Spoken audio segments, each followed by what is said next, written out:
autonomy to figure out what to do, like what are the useful things to organize around locally. And we have a number of national priority campaigns, one of which is the Green New Deal, which, as many of you may know, is a broadly defined program to invest as much as we need to from the federal government in everything we need to like survive climate change and make sure that everybody, like the working class, can benefit from it.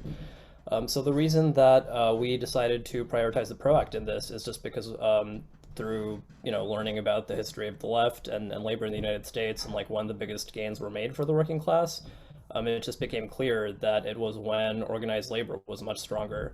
So I'm just going to go through a few slides that we use. So Keegan laid out what the PRO Act actually does. Right to work laws currently exist in over half of the states in the country, and the origins of these laws are like deeply racist. They come out of the New Deal and after the New Deal, like suppressing a lot of the gains that organized labor made. And it has a very specifically racist history in the South that was meant to prevent multiracial working class solidarity that like was building in a lot of places in very impressive ways against extremely hostile circumstances. So this was a multi-decades long process to suppress the labor power that had built over the course of many decades leading up to the New Deal and after it. And this is a chart that we like to show a lot about strike actions over the past century. And as you can see here, there was just like a massive spike in the first few decades of the last century that really spikes a lot more throughout the 1930s, which is the decade of the New Deal. And there was kind of a positive feedback loop where a lot of like very militant labor organizing in very hostile circumstances happened leading up to the Great Depression that started in the early 30s. But winning the NLRB, a major labor rights law, like both was won because of militant organized labor, but also enabled a lot more. So each year of the 1930s, pretty much, workers just kept organizing more strongly with more people and with more ambitious demands, and they did not become complacent. They organized effectively enough that capital basically had to compromise for fear of like actual revolution from socialists and communists and militant labor organizers that were prepared to really disrupt the entire economy to get real relief and build power in a very depressed time. So in the decade since then, because of something called, in part because of something called the Taft-Hartley Act, that labor power was really just stifled legally, and that limited a lot of what organized labor unions could do. And in the decade since then, the labor movement just kept being attacked, especially since the 1980s, when neoliberalism, just really started attacking the public sector really thoroughly to, again, dismantle a lot of the New Deal and post-New Deal gains that were made because of organized labor to make demands of the public sector.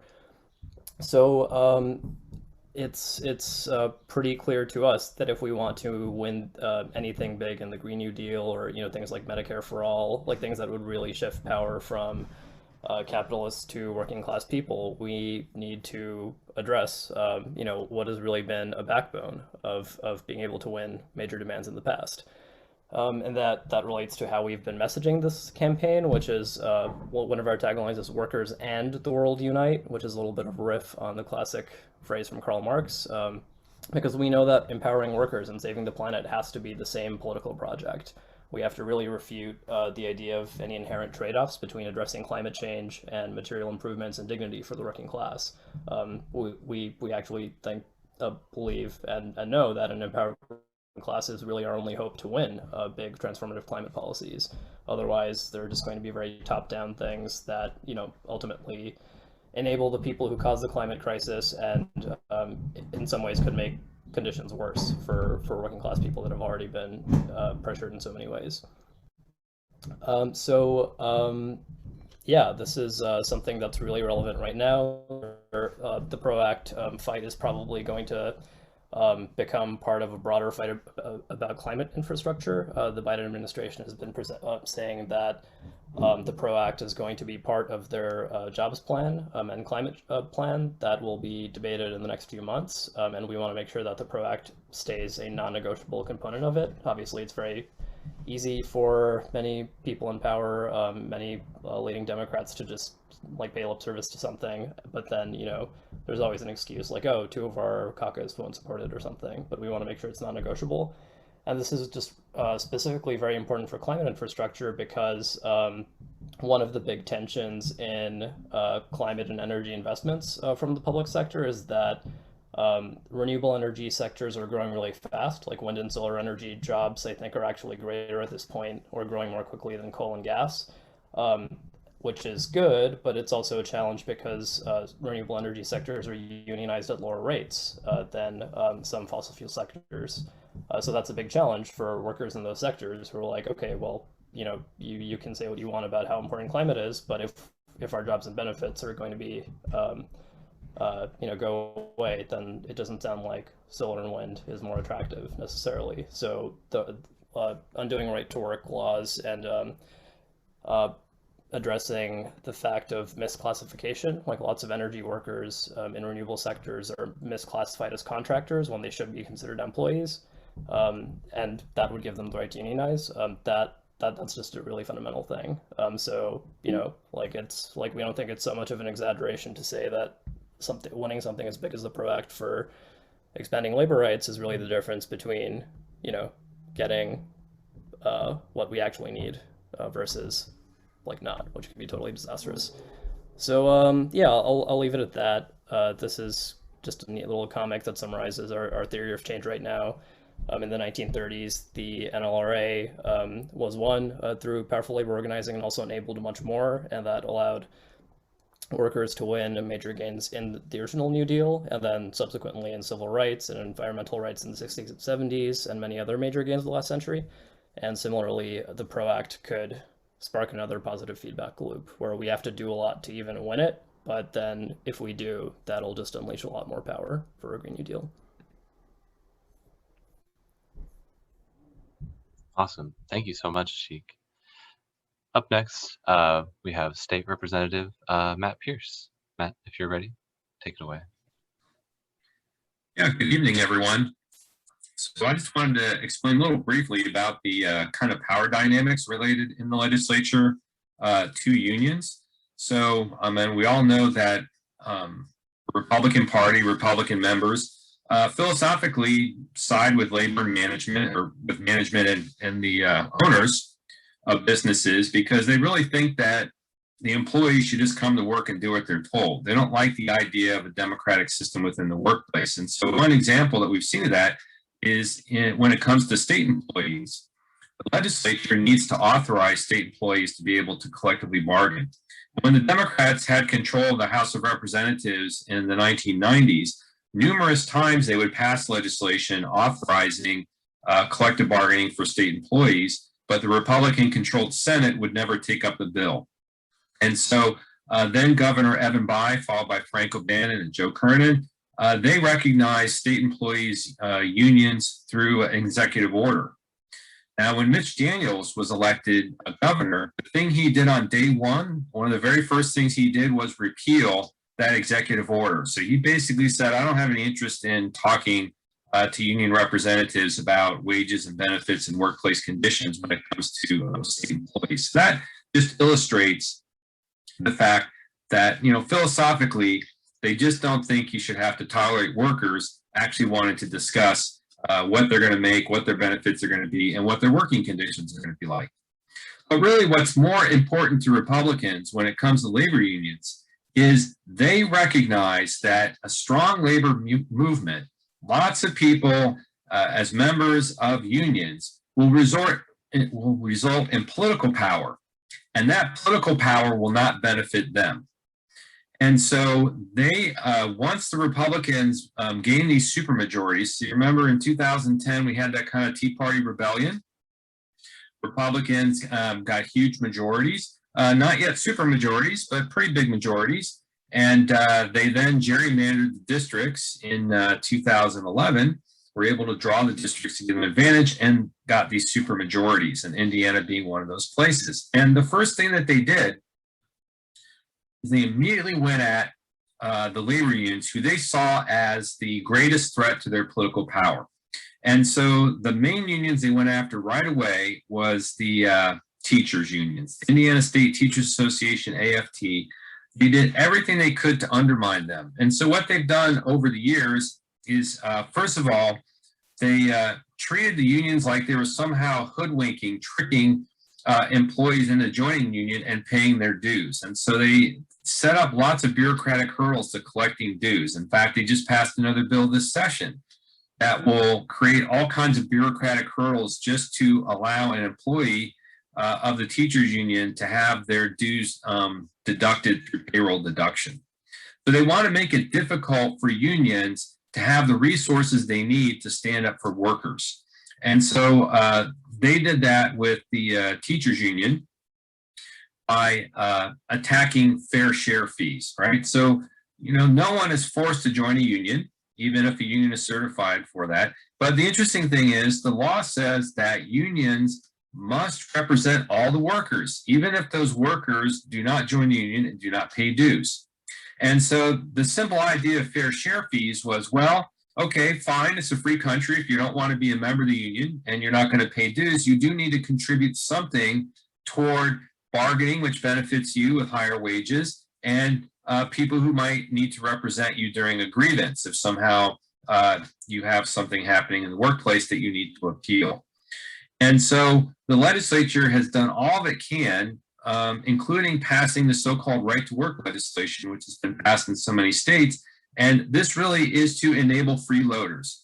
They want to make it so people can say, well, why should I take money out of my paycheck to support the labor union by paying dues or even a fair share fee when I can just get all this for free? If I get into a jam and I have union representation, they're going to have to represent me and stand up for me. And so they undermined the ability of the unions to be able to get the resources that they need through attacking fair share, through passing right to work, and doing those various things. And it's all designed to reduce the power and influence of unions, because they know that unions are good at organizing people.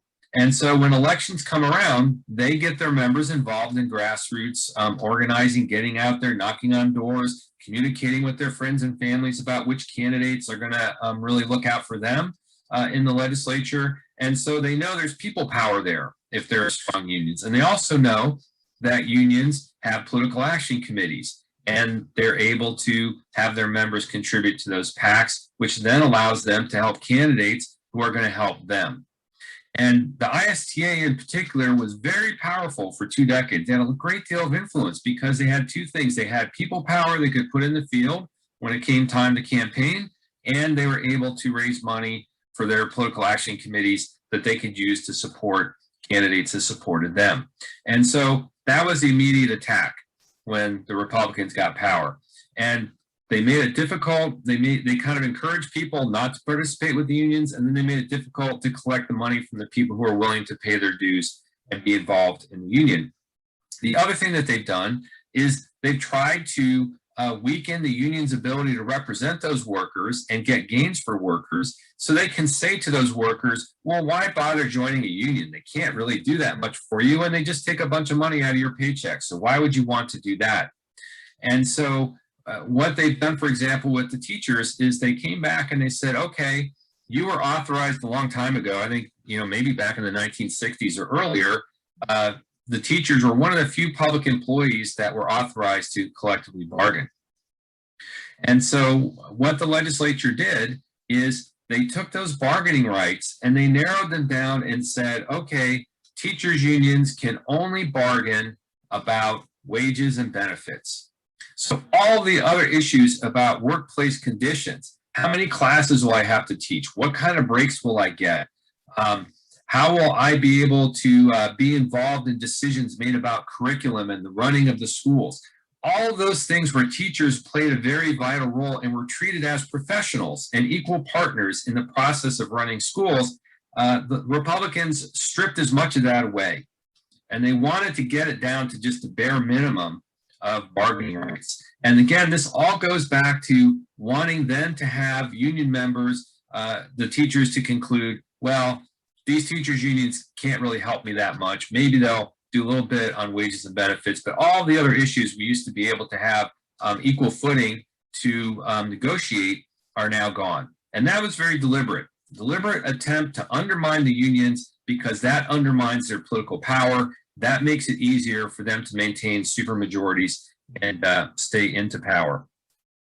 One other area I'll mention that they've also attacked as well is the building trades people. So one of the things that the Republicans began attacking as far back as 1995 is something called the common construction wage, which in the federal level is known as prevailing wage.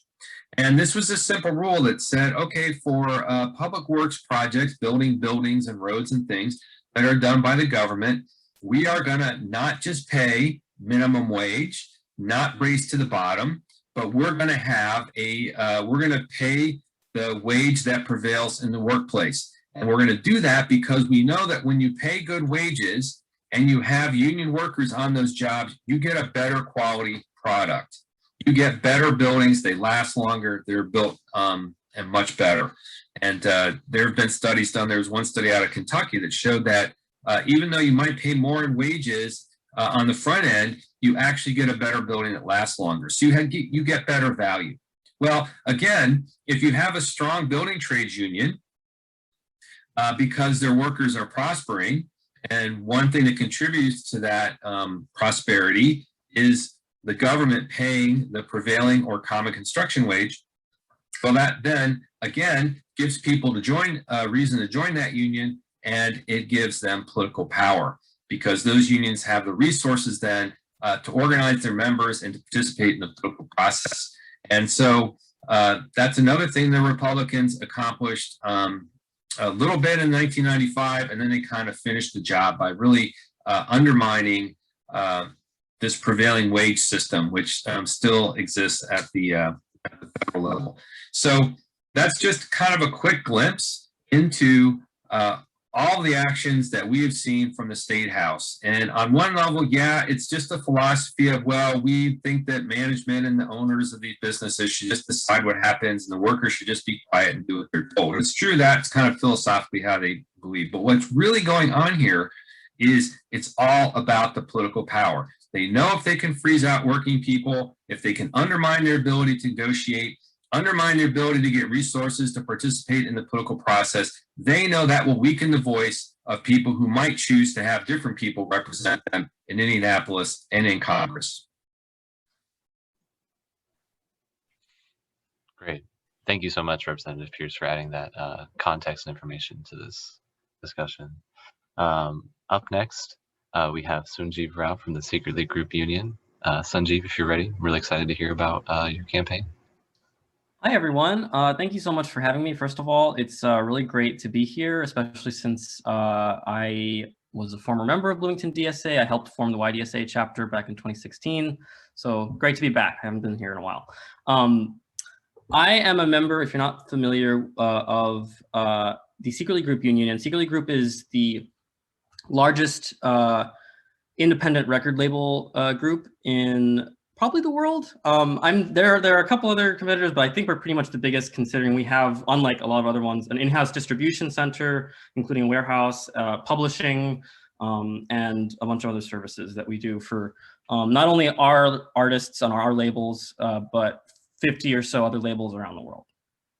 So we had in March, we announced the formation of our union, and for some context, this is a campaign that I've been working on. We, first started meeting not about talking about a union, but just talking about problems we were having at work in the context of the pandemic, in the context of a lot of the Black Lives Matter stuff last summer, in context of how our business adapted to COVID in general. How, in fact, as an example, our company did very well, actually. Digital revenues didn't change at all. And yet And we had, you know, in the workforce, one of the hardest years we've ever had. And yet, you know, that wasn't really reflected in our compensation, the benefits we have at the end of the year, you know, those discussions with management, or otherwise, really.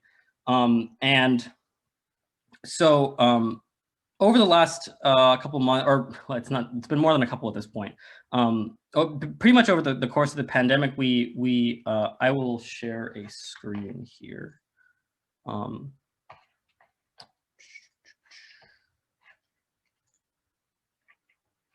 Can everyone see this? Yes. Okay, cool. So this is the timeline we made actually for our membership. We are right now at the grievance survey. I'll try to zoom in a bit. The grievance survey and elect committees portion of this, but the last, you know, since the summer, we've been talking to our coworkers and learning about how to organize a union, because this was new to all of us. It was new to our industry. We are, as far as we know, one of the first, if not pretty much the first independent record label group that's ever unionized. And so I had some organized labor connections from my time in DSA that I was able to use to get a rep from OPIU involved and really get our campaign started. But it's been a hell of a ride for a lot of reasons. For one, not only you know, were we operating in secret, trying to gather support and trying to make the kinds of decisions of who to talk to, when to talk to them, how best to reach someone, how best to persuade someone, who best to persuade someone. There are different people that have different strengths. And we were doing all of this, you know, in the anticipation that our campaign would kind of turn out like most union campaigns in this country, which is, you know, we get the support or we don't, but we get the support, and then when we go public, management then says, okay, let's take that to a vote, let's do a card count. That actually didn't happen in our case. We were actually voluntarily recognized by management, which is also kind of a first. It really doesn't happen that much in the private sector at all, and it's definitely a first for the music industry, which is really cool for our industry, because our company, I think, has a certain seat in terms of, like, I guess, cultural clout or whatever. We have a lot of really trendy artists and like, you know, like Bon Iver, Phoebe Bridgers, Slow Dive, Yoko Ono, Duran Jones, all these different artists, right? And our company is a little different than, I think, a traditional in terms of how we were successful, because a lot of the pressure on our partners, our managing partners, was not necessarily just from us, but it was from the public. Because our artists, you know, have similar political views to our, you know, employees and are just progressive in general. So, you know, they were very willing to support us, which was really awesome to see. As you know, I started working here because I'm a big fan of music. So, you know, it means a ton to see some of my favorite artists like literally supporting me. And so that public pressure and using the media ended up being really critical. I want to talk a little bit about what the PRO Act would mean for our campaign in relation to this discussion. The biggest thing that stands out to me is that even though management were relatively positive and relatively receptive to the idea of unionizing, one of the first things they did immediately was contest a lot of the people that we were trying to include in the union. And one of the things that the PRO Act does is make the distinctions between supervisor and managerial, who has managerial powers, who's allowed to be in the union, in the bargaining unit. It makes that a lot easier. And a lot of people who really do need our union are excluded at the moment, and because they're, for whatever reason, considered management. So that's one huge thing. The other thing that I'm excited about with the PRO Act is that the legalization of secondary strikes will be really cool, because I'm in this movement because I believe in it. You know, this is one of the fights of my life, right? I strongly believe that secretly unionizing will set off a wave, because, like, just a few weeks after we announced, I met up with the UMAW, Union of Musicians and Allied Workers. So it's a group of musicians, other label workers, other people in the industry. They've run a bunch of different campaigns on stuff like Spotify, artist compensation, that kind of stuff. But we reached out to them and we had a call with them. And on that call, there's about 50 people on it. there is, a good 20, 30 label workers who are asking me and, the other people who are on that call for advice on how to organize their own union. And so this PROACT is like really huge for being in an industry that is just starting to like feel this movement, because this is the kind of thing that we can put some real collective pressure on the big guys. And hopefully, our voluntary recognition is a sign that management at these supposedly like progressive companies will have to really think hard about what it means to live up to their values and to to actually be a part of the community. Independent music, independent records, and the spirit of that is all supposed to be about being closer to the people, being more representative, not taking the money out. But the reality of that is that indies and majors have kind of converged over the years as people have become more and more successful. So hopefully that trend can be reversed, and I can get some good healthcare for once. Thank you so much. Awesome. Do you mind stopping the share of your screen? Hang on. I'm trying to... No problem. But thank you so much, Sanjeev. I was really excited to have you on, partly because I'm a huge fan of Secretly Group and the artists on Secretly Group. So I was really excited to also see the workers unionizing there. So congrats for that, and good luck on the rest of your campaign. Up next we have Jerry Sutherland. Jerry, are you ready?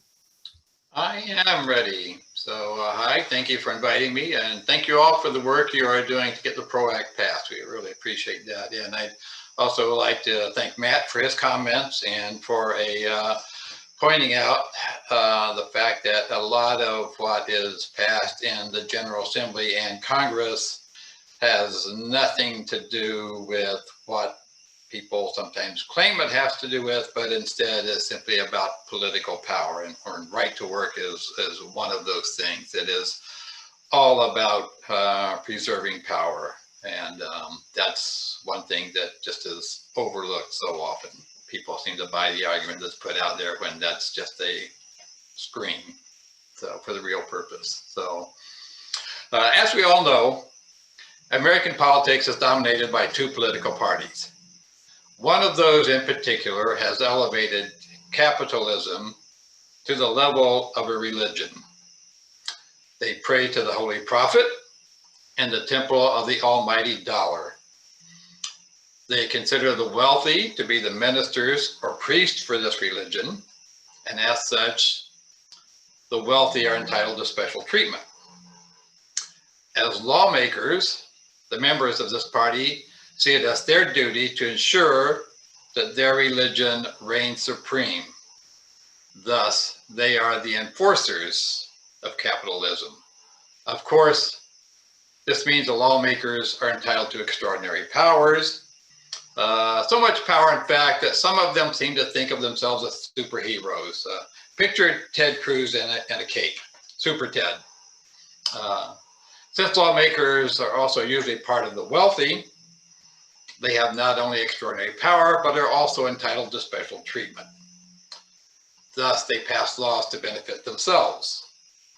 Unfortunately, these benefits usually come at the expense of other people or the environment, as noted recently in the Indiana General Assembly with the Wetlands Bill. I've been talking about one political party. What about the other major political party? Well, while this other party claims to have certain beliefs at times, frequently in fact, some members of this party reveal themselves to also be adherents of the religion of capitalism. That is happening now with the PROACT. As you mentioned, we have 3 holdouts in the Senate that are not coming out and sponsoring the PROACT. And this is why there is difficulty getting the act passed now. Adherents of capitalism are usually called capitalist. But since they are followers of the Holy Prophet, I prefer to call them profiteers. Again, I use the example of the Wetlands Bill as an example of why they should be called profiteers. But let's go back to what I was talking about earlier. If the wealthy are the ministers or priests of capitalism, and the lawmakers are the enforcers, what is everyone else? Well, your role in life is to bow down and subjugate yourself to the holy prophet. If you do this willingly, then you would be considered a follower. If you are forced to do it against your will, then you would be a subject. While a large number of people seem to be followers, I would contend that they have been led astray by a false religion. I would guess that most, if not all, of the people listening right now would fall in the category of subjects. However, it should be noted that followers and subjects are largely treated the same. They are mostly treated as what your parents, when you were young, referred to as number two. And this brings us to the importance of the PRO Act. How many of you believe in trickle-down economics? Well, I believe trickle-down economics works. Most of you are probably going to disagree. I think it works. I think it works just like the profiteers want it to work. The people at the top, the wealthy, get to keep what they want, but they allow enough to trickle down to the bottom, to the subjects, that they don't revolt. As an example of this, I like to use Lake Monroe. You have a dam there that holds back the water. Think of the water as all the wealth. So the people at the top have this dam that they've created that holds back all the wealth for them to keep, but then they allow a little bit to go through the dam to the people down below them. The real problem with this analogy is that Lake Monroe, or any lake, can only hold so much water or so much wealth. But in life, there's no such limit. They can keep holding back as much as they want. So the lake, in essence, would continue to grow and spread. And the amount of land it would cover, in other words, the amount of land that they would own, would continue to increase. So, like I say, trickle-down economics works, but it only works for certain people.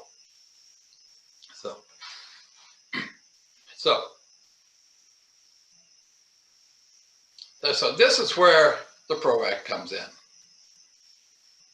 The PRO Act is about human rights. It's about getting more than just a trickle to the working class. It's about reducing the growing gap in income inequality. It's about making sure that the working class isn't just a class of subjects with all the rules being made by large corporations. It's about seeing to it that workers have a say in how they are being treated. It's human rights. The wealthy are not a superior class. They are not entitled to rule over the rest of us. Corporations are not people. They should not be making the rules. It's time for a change. It's time for the PRO Act. Thank you. Thank you so much, Jerry. That was amazing. Awesome. So up next, we have Sam Smucker. And I'll also just add that after Sam, we'll have some time for Q&A, and we'll get into that. But you can raise your hand in the chat, or you can also just type it in if you'd like to ask a question. Sam, if you're ready, you can go ahead. Great, thank you. Thank you, Keegan, and thanks to everybody else on the panel. It's been a great panel. So my name's Sam Smucker. I was a labor organizer for about 15 years. I'm currently a graduate worker at Indiana University, and I'm a member of the Graduate Workers Coalition there. So I'm going to talk a little bit about how I see the PRO Act in terms of organizing and sort of my experience organizing, and then I want to sort of maybe give you an exciting announcement about the Graduate Workers Coalition along the way here too. So, well, one thing I just want to mention, I guess, to start off with is to say, 10, 12 years ago, we were in a little bit of a similar situation where the Democrats controlled Congress and the presidency, and we had a chance to pass something called the Employee Free Choice Act, which was somewhat similar to the PRO Act, has some significant differences, but there's, you know, both of them would have assisted workers in building power in their workplace. And that act did not really get a hearing, didn't even come close. I don't think it was pretty quickly set aside. I think it may have been passed in the Congress, in the House, but there was no sense that it was going to move forward. And the fact that we're now talking about the PRO Act and that this act is on the table and that it's a possibility that it might get passed, this is really a credit to the Bernie Sanders campaign and the DSA and the sort of movements that have happened over the last 10 years coming out of the 2008 crisis. That's why we're even here talking about this, is the amount of work that people probably on this Zoom call have done to put workers' issues front and center, and put it front and center with the Democratic Party. The Democratic Party is much more attuned to this now than it was 10 years ago. I'm hopeful because you can't live your life without being a little bit hopeful. And so, you know, we'll see where it goes, but we're on the precipice with this, and a lot of that is a credit to people, the average people who've gone out and really worked for it on all kinds of campaigns. I won't go into the PRO Act too much. If people want to talk about the details of it, we could probably do that in questions and answers. It will significantly change the balance of power in workplaces. And the way I think of it is, it'll give workers a fighting chance. It's not perfect. It's not going to change everything, but it will give workers some significant tools to work with. It'll give them some protections against retaliation. And all of that's important for organizing. I want to give you I want to tell a story about an organizing campaign I ran a while ago. It's now been probably 15 years. This was at a plastics factory in Kenosha, Wisconsin. And the reason I want to tell this story is because it really gets to the heart of what a union election, a union campaign is in a manufacturing facility. At this point in the United States, it's basically impossible to organize a union in a manufacturing facility. And that's why you see the rate in private sector unionization now down to about 6.4%. It's literally, it's a rare moment when we win an election in a manufacturing facility. In this particular facility, there was about 120 workers there. We organized secretly for a long time. We were able to get about 70% of the workers to sign union cards, which is usually the standard you're trying to get when you're running a campaign like that. And we did what we call a march on the boss. We had about 25 workers take all the union cards into the boss and say, we're organizing a union here. We want you to recognize our union. And we do that in hopes of the sort of thing that happened at the secretly group might happen, where the boss actually then recognizes it. But in this case, they just, I think the boss actually ran into the office and hid. But so we went into a union election mode. Back then, a union election took longer. It took about 45 days to get. And part of the reason I want to tell this story is because in this particular campaign, the boss used they fought the union in a way that's not unique. It's a way that they often do it, but I think in a way that sort of reveals what this process is all about. It's really psychological warfare. It's not a kind of, we're going to present you arguments against the union, and then the other side's going to present arguments for the union, and then you're going to figure it out. And in this case, what the company did is they hired lawyers, and the lawyers came in and they figured out, well, there's about 30 people that they gotta switch they gotta get them to change their vote on the union, right? Or the union's gonna win. So they target these 30 people and they train 3 managers to talk about the union.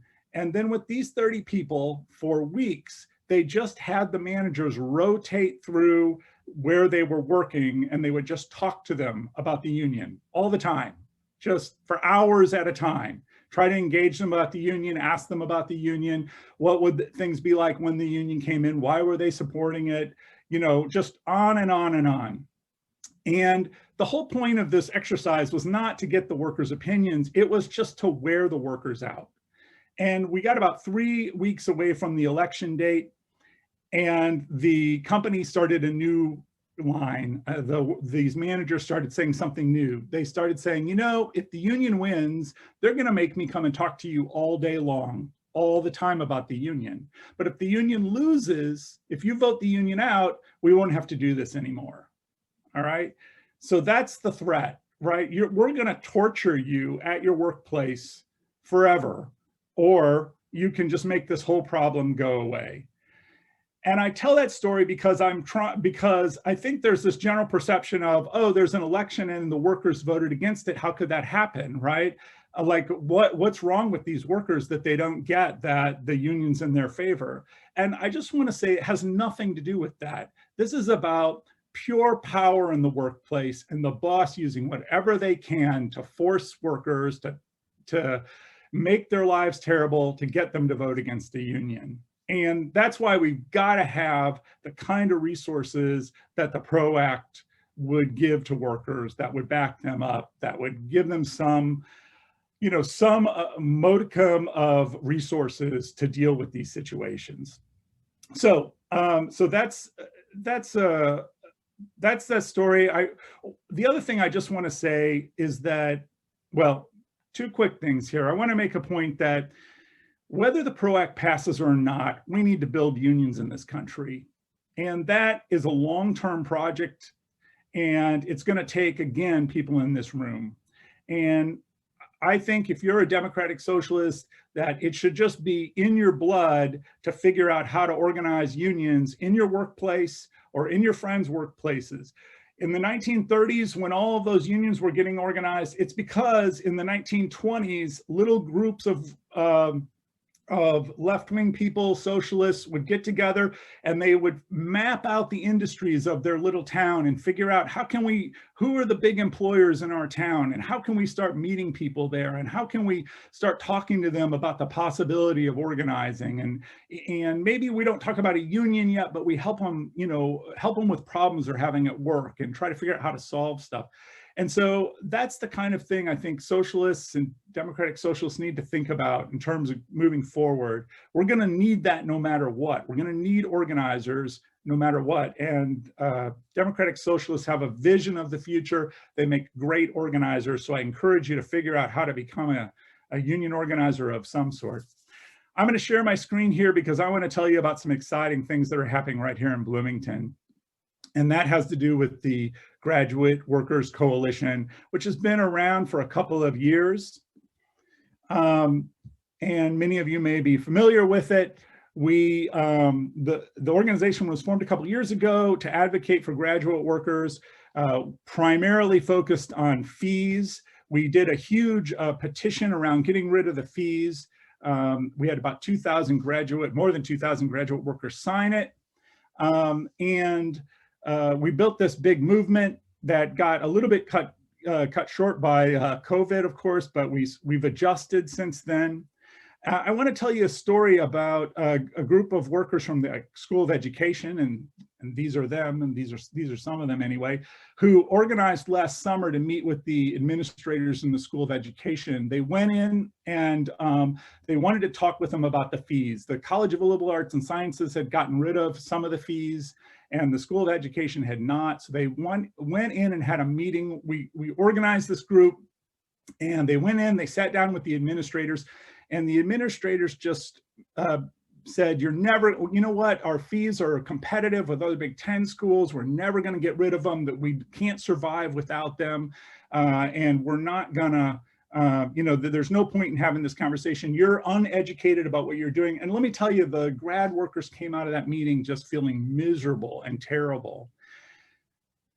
In the spring, this spring, we had a fee strike, and we had 800 people pledge not to pay their fees during the semester.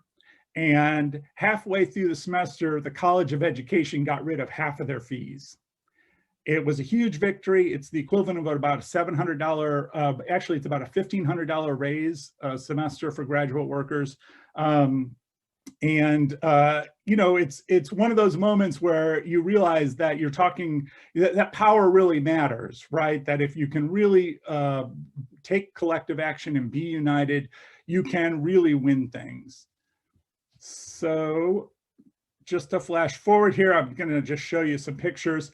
The thing that I want to let everyone know here is that we are forming a union at Indiana University of Graduate Workers. We have built this organization for 2 years. We have carried out this incredible fee strike this summer. This spring, and we've teamed up with the United Electrical Workers Union, and we are starting a card drive starting May 1st. May 1st, 85 graduate workers got on a Zoom call, and 96% voted to move forward with plans for organizing. And so that's what we're doing now. We've already had 100 people sign cards, and you know, we have a plan this summer to substantially be ready for union recognition in the fall. And I'll just share a couple of one of the things that makes us, I think, good organizers is that we're funny. I like to think that we're funny. So we have somebody who does great memes for us, and so I'm just sharing a couple of those. But I think the last thing I want to say is that we don't know what the future is, but we know that we need to organize, whether there's a PRO Act or not. We need to have people ready to organize, trained to organize, and that's going to come from democratic socialists. If anybody's going to do it, it's going to be us. And so I want to encourage everybody to figure out how they can become union organizers. And with that, I will send it back to Keegan. Thanks a lot. Sam, thank you so much for that. And that's so exciting to hear about the IU Grad Workers and, you know, the struggle that y'all are engaging in. I mean, that's such an important campaign. Thank you so much for that update. It's amazing. Awesome. Well, with that, I think we're going to go into Q&A now, questions from the audience. So I think, let's see, I'm trying to catch up with the chat here. We'll go to questions for Ashik first, since Ashik has to leave. I think the first question that we had was regarding what's next for the PRO Act. What do our panelists consider to be the best next steps to get the PRO Act passed? Phone banking continues, but what else can we do? Ashik, do you have any thoughts on that?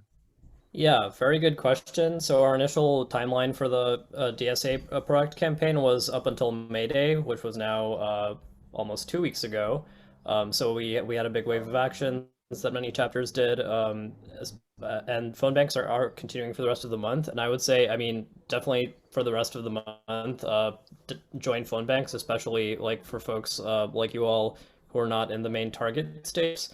There's a lot happening on the ground in Virginia, Arizona, and now Alaska, where DSA comrades are organizing folks in their chapters along with union allies to figure out how to pressure the senators on the ground. Like in Virginia, for example, near where I am, people have been doing regular actions outside of Mark Warner's house.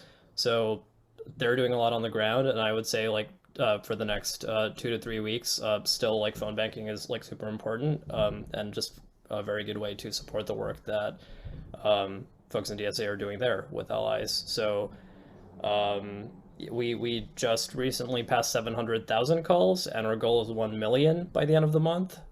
So yeah, I would say like don't sleep on that. Please plug in if you can. We have shifts 3 days a week.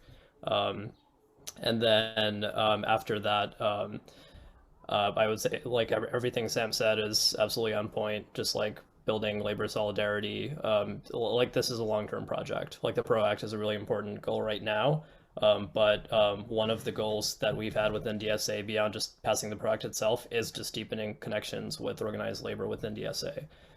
With like, for example, like with the Ecosocialist groups I organized on the Green New Deal campaign, we wanted to really organize with labor folks within DSA, and then you know, have that really be a basis nationally in DSA and within chapters to be able to build much deeper solidarity with workers who are organizing everywhere. Awesome. That's great. And let's see here.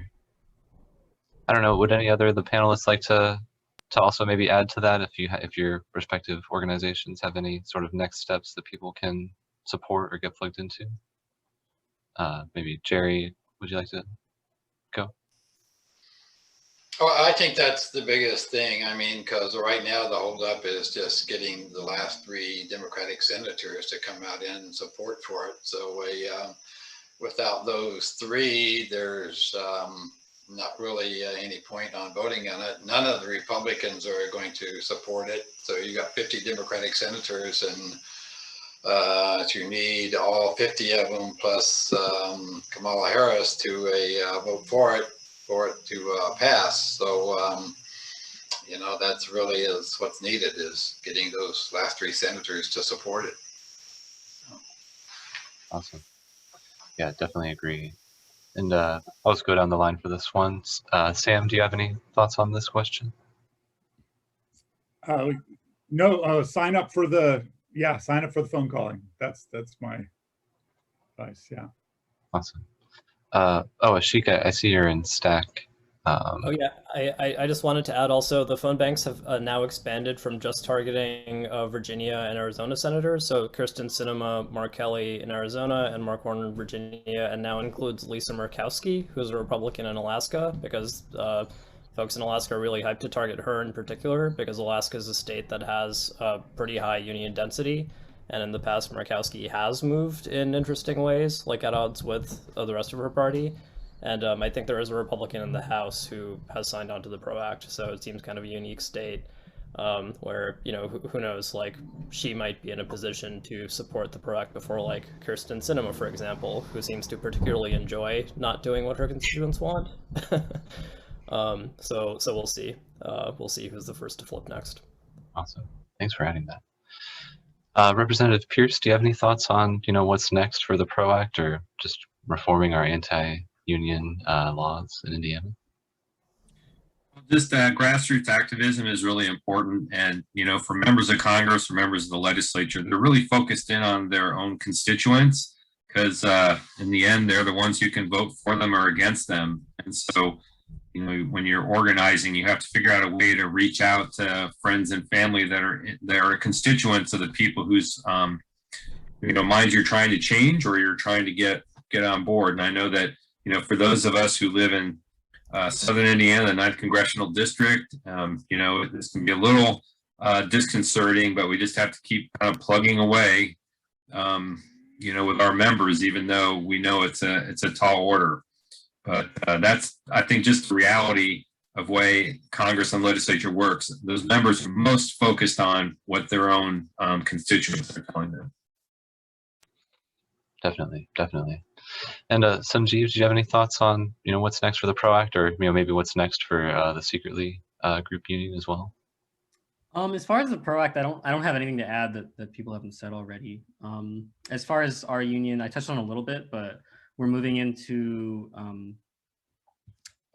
we just formed an election committee to start forming a bargaining team so we can actually begin contract negotiations.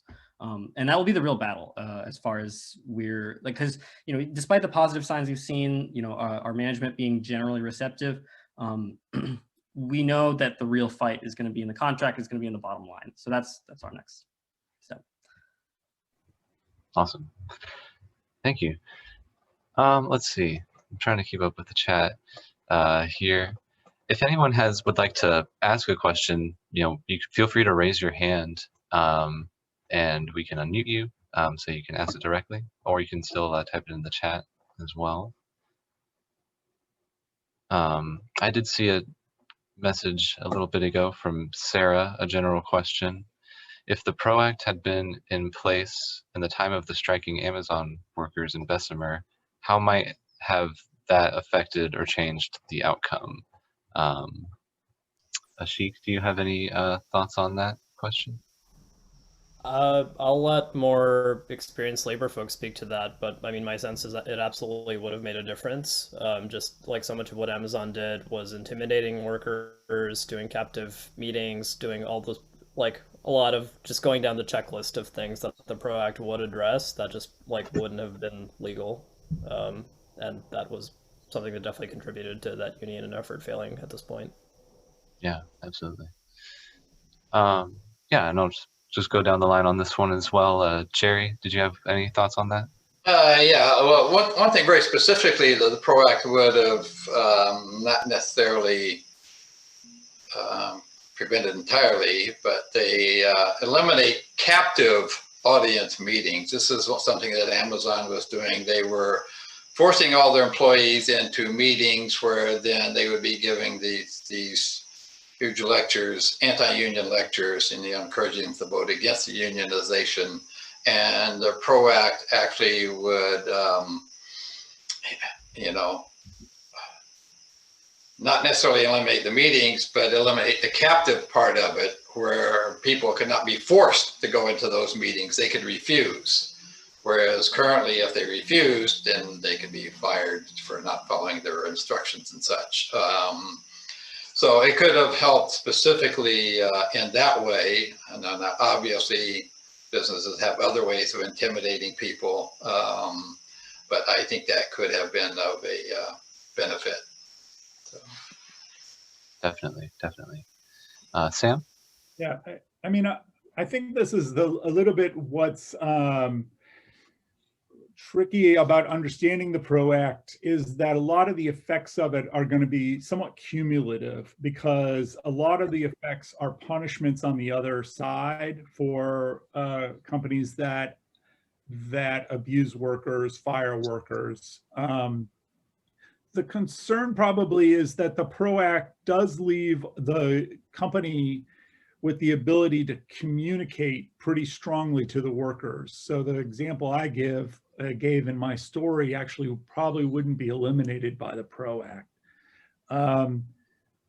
But what it does do is does some critical things where for instance, it allows the union to move the vote away from the workplace, which you could see in the Amazon campaign. The Amazon was really focused on keeping that vote in the workplace. They wanted a mailbox, installed at the workplace so workers could vote there. They argued to have voting boxes in the workplace, and of course that's just for intimidation. It's sort of like, if you had to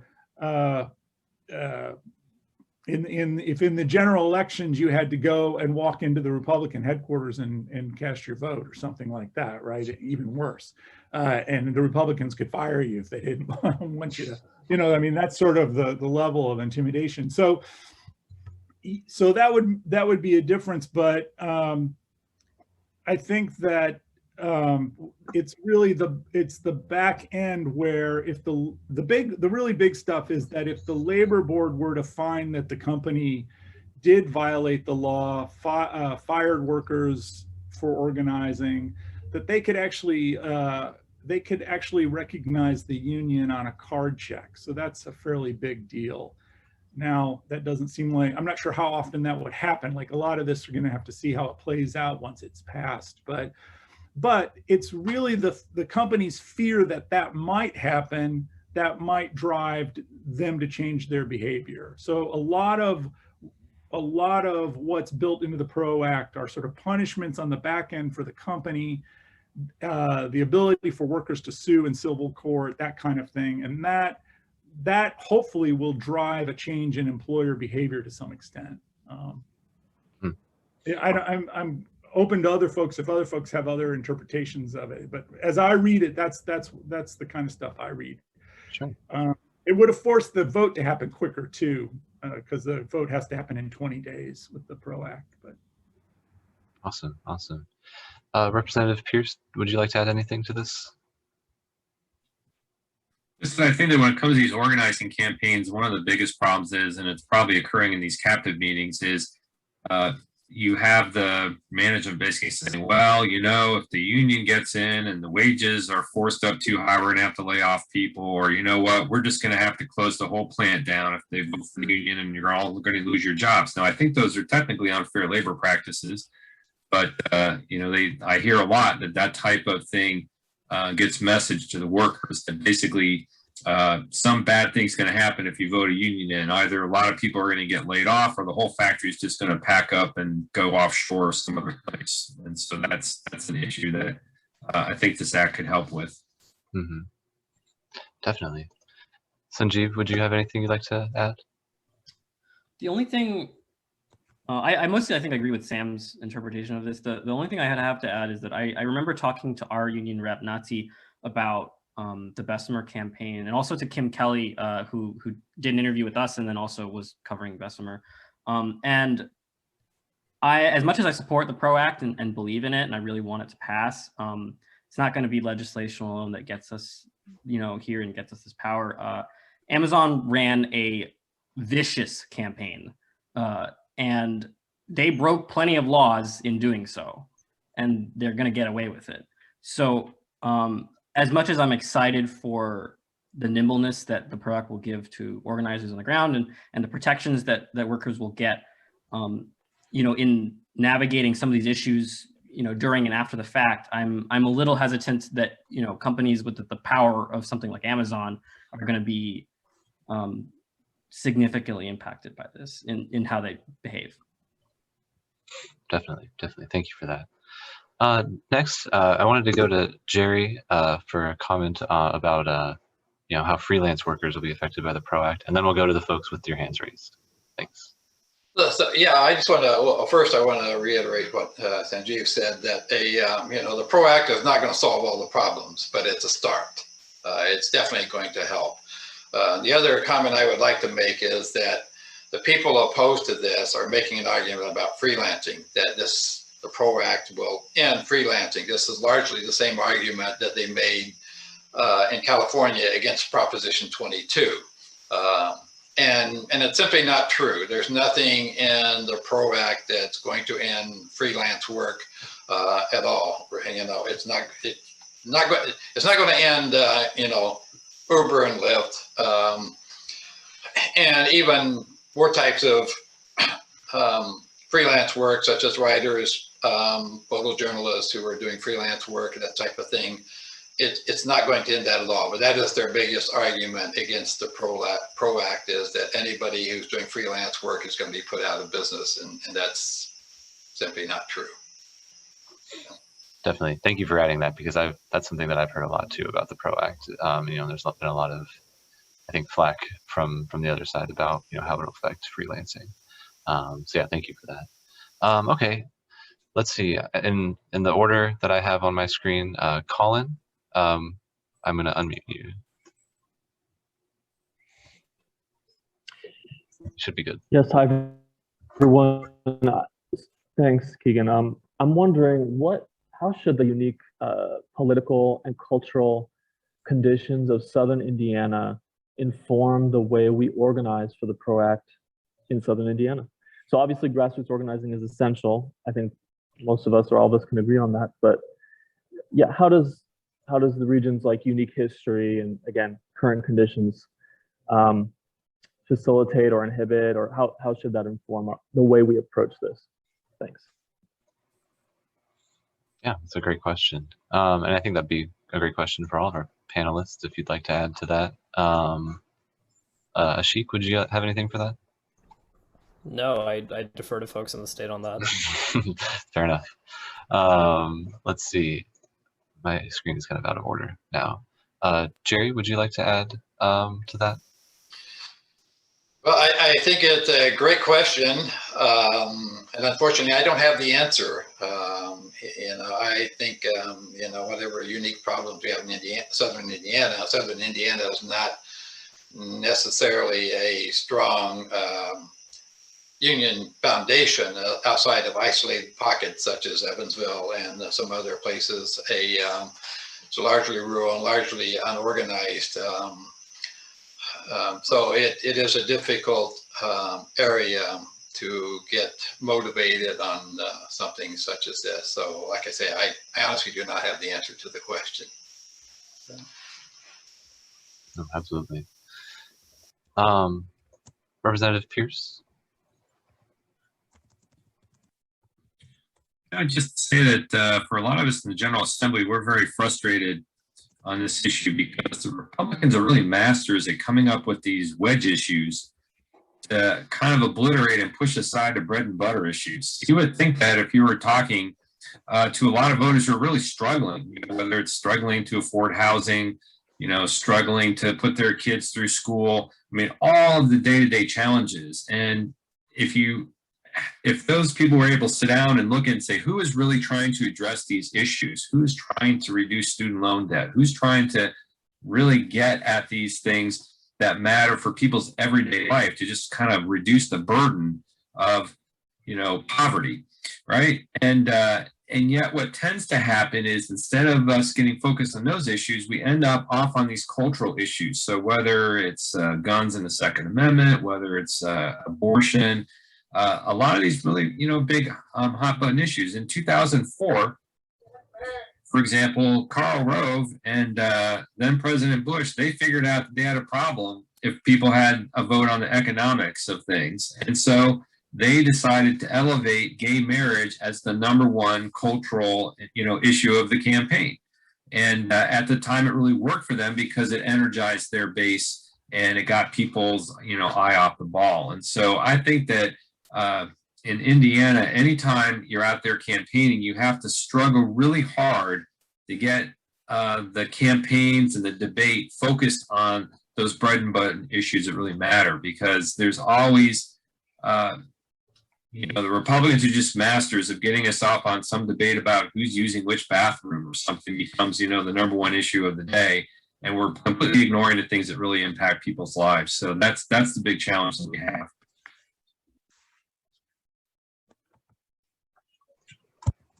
Definitely. Sanjeev, would you like to add anything to that question? I think I'll pass on this one. I liked Representative Pierce's answer a lot. Definitely. Sam?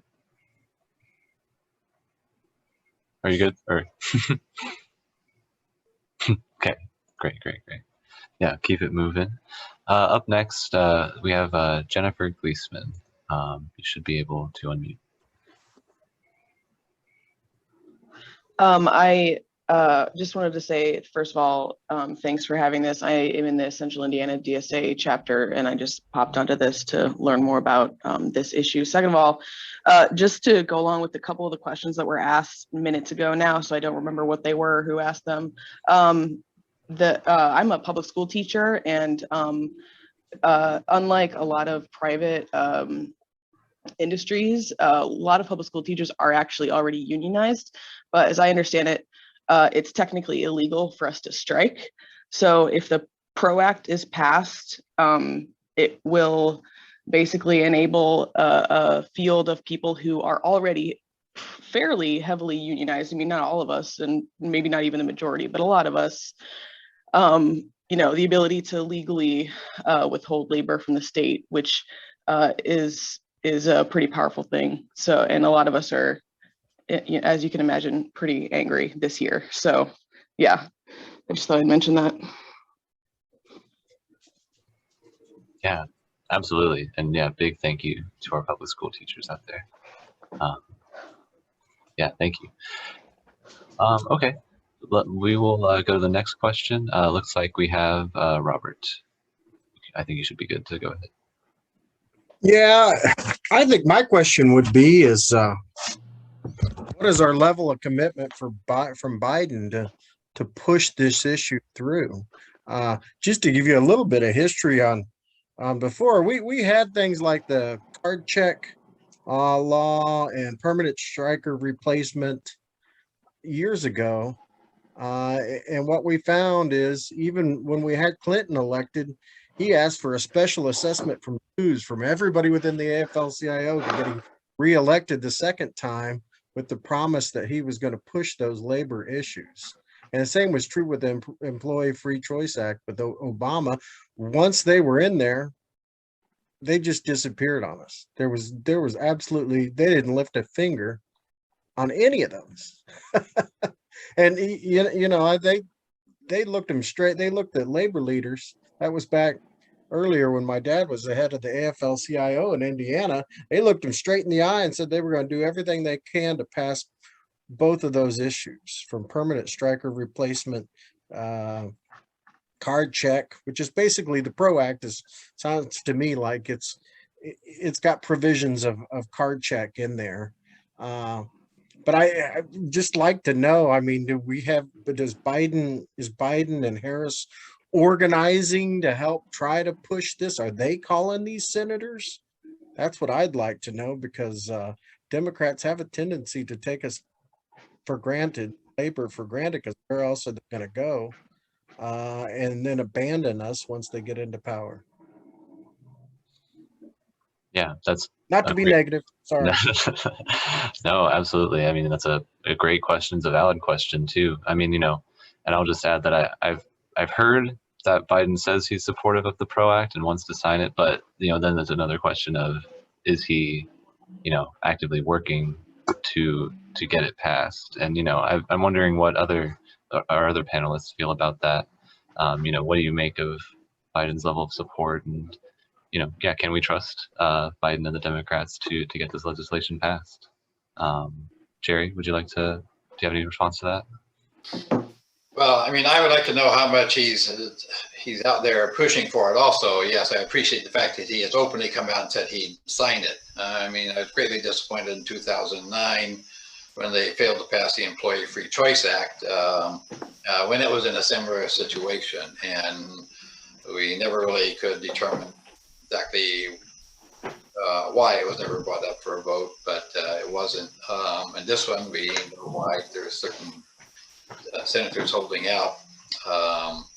And like I say, I would like to hope that Biden is calling them and pushing for it, but that they simply don't know and probably never will know. Definitely.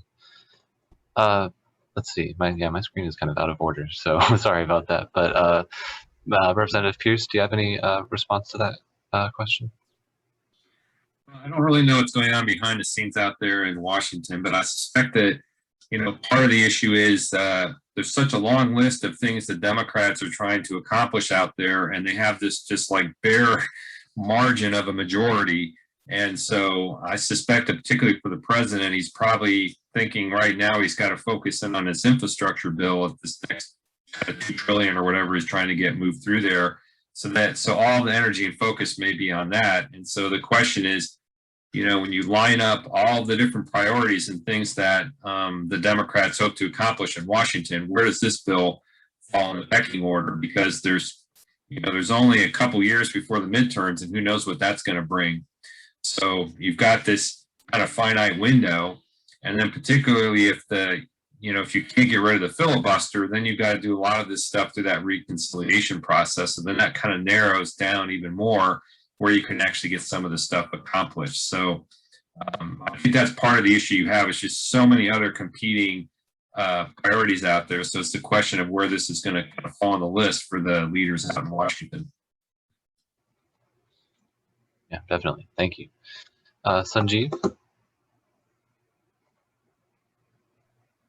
Wait, did you say me? You kind of lagged out. Sorry, yes. Sanjeev, did you have anything to add to that?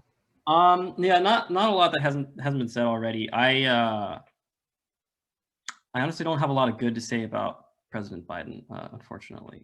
So yeah, definitely. We're still down to hear that stuff as well, for sure. Yeah, we definitely need to be critical. But yeah, we can. Ashik, did you want to respond to that question? Sure. Yeah. I mean, I'll echo like pieces of what everyone said. I mean, I agree with Sanjeev that we shouldn't just trust the president or the good intentions that are stated. I think it is a pretty significant step that Biden has like pretty consistently stated his commitment publicly to the PRO Act. So clearly that's responding to some sense that it's important to state commitments to it. I have no idea whether or how the administration is talking to the 3 senators that we're targeting who are part of the Democratic caucus, but that's why we organized this entire campaign, to make 1 million calls to get constituents in those states to be contacting them, because we are not counting on people in power to make this happen. And yeah, the importance of these conversations is not like the point of these phone bank calls is that we are having these conversations with thousands of people who are reliable voters or just are on voting lists. So we're talking to a lot of workers, a lot of retired people, and having pretty substantial conversations about the importance of organized labor and its role in like winning big things for the working class. So you know, some proportion of the people that we're calling like leave voicemails for the senators, and we pretty regularly have been like breaking the voicemails, filling them up with messages. But I think as important is just like the fact of having these conversations, and you know, really emphasizing that to people in places who probably haven't, you know, heard anything like this from Democrats in office locally for a long time. So yeah. Yeah, absolutely. And Sam, did you have anything you'd like to add to that? I mean, I guess what I would just say is, you know, when all of this is over, we can all kick back and discuss what forces were at play and why it came out the way it did. But I'd say right now, you just got to go into it. We're on the, you know, it's right in front of us. It's possible. We're close. This isn't the time for cynicism. This is the time for trying to make it happen. Is it going to happen? I don't know. But the fact that we're here and that we're talking about it and that we're mobilizing around it, you know, it's worth pursuing, and it's probably not the moment to be cynical. It's the moment to do everything we can to try to get it passed. So that's all I'd say. I'll just leave it at that. You know, I think it doesn't serve us to try to analyze in the middle of the fight. When you're in the middle of the fight, you just have to fight. There's not another PRO Act coming down the line, and there's not another government we can deal with later. Like, this is it. So it's time to do it. All right. Yeah, definitely. Let's see. Yeah, we're getting close to 7:30, so we will wrap up here soon. I do see that we had a question in the chat from Ashley. I'll go ahead and read that real quick, and we can get through it. So hi, Ashley with Just Transition, Northwest Indiana here. Northwest Indiana, where I reside, is a historic union region. I know the United Steelworkers are a big time behind the PRO Act. What has been your experience with engaging with them, and how can the PRO Act help facilitate building solidarity between communities and workers towards a just transition to a regenerative economy? Sam, do you want to, we'll go in reverse order this time. I mean, I'm not exactly sure of the conditions there, but I mean, if you're with a DSA chapter up there, or some other organization, you know, my feeling is that it's an opportunity to go to a group like the Steelworkers and say, hey, how can we help? How can we be a part of the struggle? Are you all making calls? And if you're not, then maybe we can come together and set up a you know, a calling system or some other, you know, let's target somebody and try to get this thing passed. You know, the senators at play here are not in our area. So, but that's, I guess what I would say is that it's an opportunity. Their interests are certainly involved in winning the PRO Act, and it's an opportunity for, you know, people who are not immediately in union organizations to unite with unions. Unions have an enormous wealth of knowledge that people on the left need desperately to learn. And the more we can engage with unions and learn from them, the stronger our organizations are going to be. Organizations like DSA are going to become stronger and stronger the more we can understand how unions have survived through all of this time. And so that's what I'd make an appeal for you to actually reach out and talk to people and try to figure out how to work together. Definitely, well said. And yeah, we'll try to make this quick, but Sanjeev, did you have anything you'd like to add?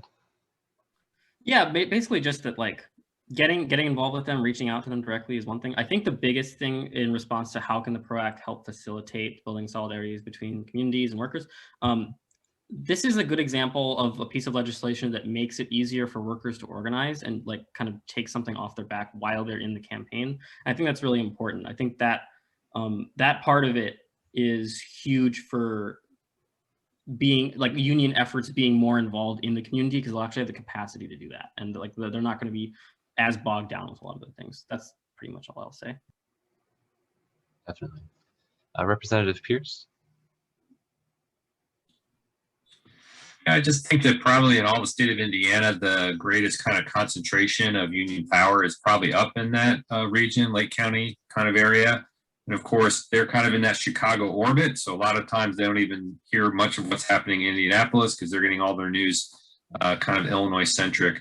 But I'm assuming that all those locals up there have been hearing about this, and the national leadership is communicating to the locals to try to get their people mobilized. So that's probably one thing you just want to check and make sure that those local union leaders are putting some effort into communicating and mobilizing their own members up in that area, because they have the infrastructure kind of built in. We don't have a lot of that. We just talked about Southern Indiana. We don't have that kind of built-in infrastructure. But they do have that up there because they have some strong local unions, and those locals can get people going. Definitely. Ashik? Yeah, this is a great, like really good question. I can't speak to the specifics, somebody from out of state, but I think the last part of your question about how this builds solidarity is really just the question that we want to frame our entire campaign and how we're engaging with DSA, like in the context of a Green New Deal, like where we're really trying to frame from the outset, like we're seeing the PRO Act and just expanding labor rights and making it easier and like stressing the importance of workers organizing in large numbers, like wherever they are, but just like collectively building the labor movement is just like critical to anything else in a just transition. And we think it's the workers who should be deciding like how a just transition happens. And that's really, you know, like often, you know, folks in environmental organizations or like politicians who talk about climate politics will like talk about just transition for workers and, you know, pay it lip service, but it's very vague. It's not spelled out. And often, you know, if unions are part of it, it's kind of like in a grass top.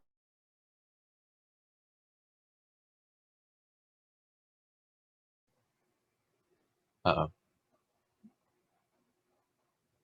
Did we lose you? Key sector should be that's deciding how it happens. You kind of cut out for just like that last sentence there. Would you mind maybe repeating what you said? Oh, yeah, just to sum up, like workers should be the ones deciding how the just transition happens. So I think just emphasizing that the work we're doing to pass the PRO Act and expand labor rights is like what should start the Green New Deal. Absolutely, definitely. Jerry, would you like to add to that? Yeah, there are steelworkers locals in Southern Indiana, and I know they are very active. But I would like to talk to her latter question there for solidarity between communities and such. You know, I think really if the PRO Act can pass and we can build the union movement and we have more people who do not have to worry about their income, you know, they're not living necessarily paycheck to paycheck, so they're better off financially. They've got decent income, they've got decent benefits. It can take some of the stress off of them and free them up to become more engaged in the community and with different issues. So I think rebuilding the union movement is very important in many levels beyond just the economic impact of workers. Absolutely, absolutely. All right, awesome. So I'm going to thank you to everyone who's asked questions, by the way. This has been a really great discussion. And so I want to hand it over to my comrade Colin. I think is going to close us out real quick. And I just wanted to say thank you so much to all of our panelists and everyone who's attended. You know, this has been really great. And Colin, if you are ready, should be good to go. What up, everybody? This is Colin with Bloomington DSA and the Green New Deal campaign. Let's all show some love to the panelists and to the Green New Deal, the organizers of this event. Go ahead and use your celebration emoji, your love emoji, your applause emoji. I wanted to leave everybody with just a few takeaways for tonight. One is that, you know, the bad news, right, which is that we have a serious climate crisis and the crisis of social inequality in this country and around the world. And the climate crisis is getting worse and worse by the year. You know, it's hard to imagine probably how bad it's going to get. And so I wanted to emphasize, though, the good news, right, which is that we know what we need to do materially to begin to reverse the climate and social, the crises of climate change and social inequality, right? Because the cause is the same. The cause is the capitalist system, right? We know we need a Green New Deal. And the great news is that the Green New Deal concept is gaining steam all over the world. It's brilliant, and it's super exciting in Europe, in Latin America. This concept is catching on. And so we here in DSA have concluded that, as Ashik was saying, we need a just transition, but we need a worker-led just transition, right? We need worker power and worker empowerment to kick off the Green New Deal and to win a Green New Deal that reverses or gets us on the path to really reversing the climate crisis and the crisis of social inequality at the same time. So lastly, I wanted to emphasize that, as has been said before, there really is no substitute for grassroots organizing. We have to organize. And as Cesar Chavez says, organizing is it's all about just talking to people. You talk to people over and over and over again, and you try to persuade them of your program, of what you think is the right thing to do. And so I'd like to really encourage everybody to get involved with the PROACT campaign. Check out DSA as well. Consider joining our organization, which is a truly remarkable organization, I think. But certainly get involved. Text banking, phone banking. Text banking is super easy, as I said. It's a lot of clicking. You get some exciting, juicy responses. And then you move on. But we need you. We need everybody. This is an all hands on deck moment for our organization, for the labor movement. And in terms of the climate crisis, this is an all hands on deck moment for our species. This is one of the worst and most serious moments in human history. I can't emphasize that enough. And so in order to prevent half of the world becoming uninhabitable by the end of the century or by next century, we have to win a Green New Deal, and we need this PROACT passed. Okay, thank you everybody so much for attending, and please get in touch with Bloomington DSA if you have further questions. Thank you so much. Solidarity. Yeah. Yes, thank you. Solidarity. Thank you so much to everyone for attending. Throughout the chat, there's some links. Ashik just dropped a link on how you can plug in and get involved. Please follow our chapter on Facebook and Twitter to find out when we're doing things like this and other sort of events and our meetings. And I just want to say thank you so much again to all of our speakers tonight. This was really amazing. And I truly believe that we can pass the PROACT, win a Green New Deal, and a better world for all of us. So thank you so much. And with that, solidarity. Thanks.